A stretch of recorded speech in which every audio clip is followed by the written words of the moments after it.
జింకే కాదు.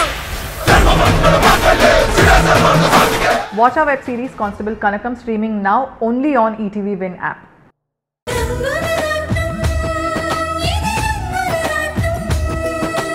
What? మాధవి అక్కడే ఉందా? ఉందా ఏంటి? చర్మం చిట్లిపోయేలా కొడుతుంది. మా గురించి పోలీసులకు చెప్పి స్టేషన్లో కుళ్ళబొరిచేలా చేసింది సార్. పోలీసులు లాఠీలతో కుమ్మేశారు. నిజం చెప్పమని చేతి వేలలో సూదులు కూడా గుచ్చారు సార్. ఒరే కొంపదీసి మీరేమైనా చెప్పేశారా? తలకిందులుగా వేలాడదీసి లాఠీలతో కుమ్మేస్తుంటే చెప్పకుండా ఎలా ఉంటాం?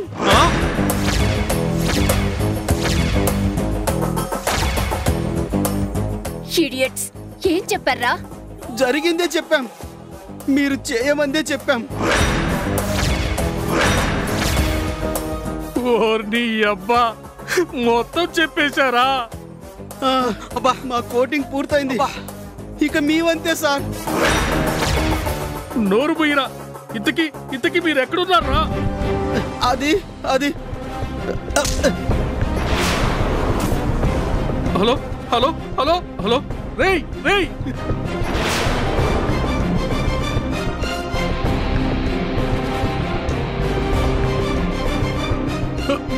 బేబీ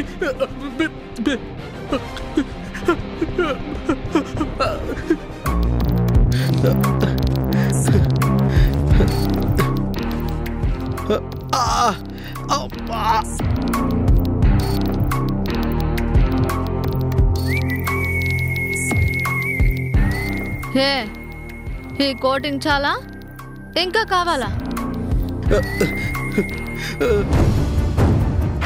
అర్థమైంది కదా. కలెక్టర్ గారు తలుచుకుంటే ఇప్పుడే మీ మీద క్రిమినల్ కేసు పెట్టి జైల్లో తోయిస్తారు. ఆవిడకున్నంత జాలి దయ నాకు లేవురా. మీలాంటి క్రిమినల్స్ వదిలేయడం నాకు అస్సలు నచ్చదు. విన్నారా? ఇక్క మీదైనా మనుషుల్లా బ్రతకండి. అలాగే మేడం, ఇంకెప్పుడు ఇలాంటి తప్పు చెయ్యం. సరే, మాట తప్పారో అదే మీ లైఫ్ కి క్లోజింగ్ డే అవుతుంది. Mind it.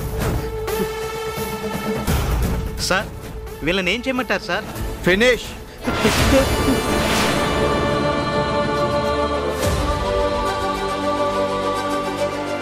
చెయ్యొద్దు గాని తీసుకెళ్ళి పోలీస్ స్టేషన్లో ఎస్ఐ గారికి అప్పచెప్పు. స్టేషన్లో బెయిల్ ఇచ్చిన రోజు వచ్చి రిజిస్టర్లో సంతకం పెట్టించుకోమని చెప్పు. అలాగే సార్.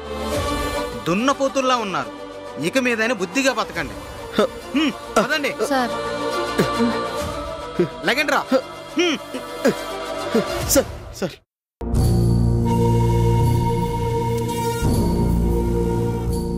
బావా ఏంటి అలా చూస్తున్నావు? మా కలెక్టర్ గారి మాటల్లో పవర్ని చూస్తున్నాను. అదా బావా, క్రిమినల్స్తో ఎలా డీల్ చేయాలో మాకు ట్రైనింగ్లోనే నేర్పిస్తారు. What next? ఉత్తమ ఇల్లాలు మాధవి మీద హత్యా ప్రయత్నం చేయించిన ఆ నందిని బాబురావులకి గుణపాఠం నేర్పించాలి. అక్క, నువ్వు ఊ అను, వాళ్ళిద్దరిని కూడా లాక్కొచ్చి జైల్లో తోయిస్తాను. లేదు తమ్ముడు, మానవ రూపంలో ఉన్న ఆ మృగాలకి అంత తేలిగ్గా శిక్ష పడకూడదు. అదేంటి రాణి, ఆ బాబురావు నందినీలే కదా నిన్ను ఎంతగానో కష్టపెట్టింది, అడుగడుగునా నిన్ను అవమానించింది. ఆ ఇంట్లో జరిగిన అన్ని అనర్థాలకి కారణమైంది కూడా వాళ్లే కదా. అలాంటి వాళ్ళకి శిక్ష పడకూడదు అంటావేంటి? శిక్ష పడకూడదు అనలేదండి. జైల్లో ఫ్రీగా తిండి తింటూ చేసిన పాపాలకి ఏ మాత్రం పశ్చాత్తాపం కూడా లేకుండా ఎప్పుడెప్పుడు బయటకు వెళ్దామా, ఇంకెవరి జీవితాల్లో ఎలా చిచ్చు పెడదామా అని పథకాలు వేసేందుకు అవకాశాన్నిచ్చే తేలికపాటి శిక్ష కాదు నేననేది. వాళ్ళకి నేను వెయ్యాలనుకుంటున్నది చేసిన దారుణాలన్నీ తలుచుకుని ఆ తండ్రి కూతుళ్ళిద్దరూ కుళ్ళి కుళ్ళి ఏడ్చేటంతటి కఠినమైన శిక్షలు వేస్తాను. అంటే ఏం చేయాలనక్క నీ ప్లాను? చేరదీసిన వాళ్ళకే వెన్నుపోటు పొడవాలి అని ప్లాన్లు చేసే ఆ దుర్మార్గులని అదే ఇంట్లో అందరి ముందు తల దించుకునేలా చేయాలి. మంచితనానికి కూడా ఓ హద్దంటూ లేకపోతే, తప్పులు చేస్తున్నారని తెలిసి కూడా అయ్యో పాపమని వదిలేస్తే ఎలాంటి అనర్థాలు జరుగుతాయో వాళ్ళకి తెలిసేలా చేసి ఆ పెద్దవాళ్ల కళ్ళు తెరిపించాలి. ఆ మాట అన్నావు, బాగుంది. ప్రొసీడ్. అక్క, నీ ప్లాన్కి ఎలాంటి సపోర్ట్ కావాలన్నా నేనున్నానక్క.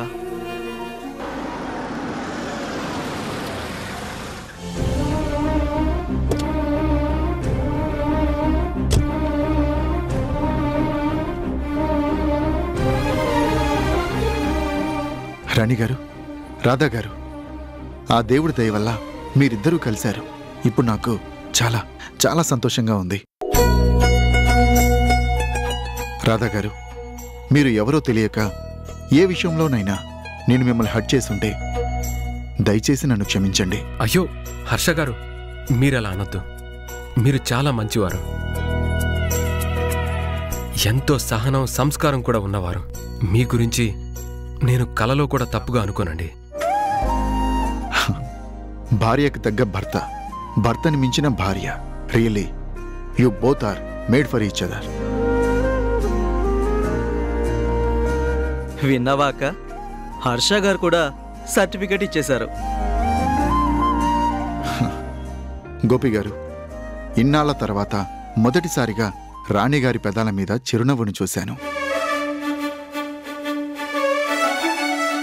తనది కాని బాధ్యతల బరువుని మోస్తూ బలవంతపు నవ్వుని ముఖాన తెచ్చిపెట్టుకుంటూ రాధాగారికి దూరంగా బ్రతుకుతూ మానసికంగా ఎంతటి క్షోభని అనుభవించారో నాకు తెలుసు. జరిగినవన్నీ తలుచుకుంటే నాకిప్పుడు అర్థమవుతోంది. కట్టుకున్నవాడు కళ్ల ముందే ఉన్నా ఏమండి అని నోరారా పిలవలేక ఆవిడ తనలో తాను ఎంతగా నలిగిపోయిందో నాకిప్పుడు అర్థమవుతుంది. నాకిప్పుడే కదా గతం గుర్తొచ్చింది. శివగా నేనున్నప్పుడు తనని, తన బాధని నేనెలా తెలుసుకోగలను? మీకు గతం గుర్తురానందుకు నేను బాధపడిపోయాను, కానీ మీకే?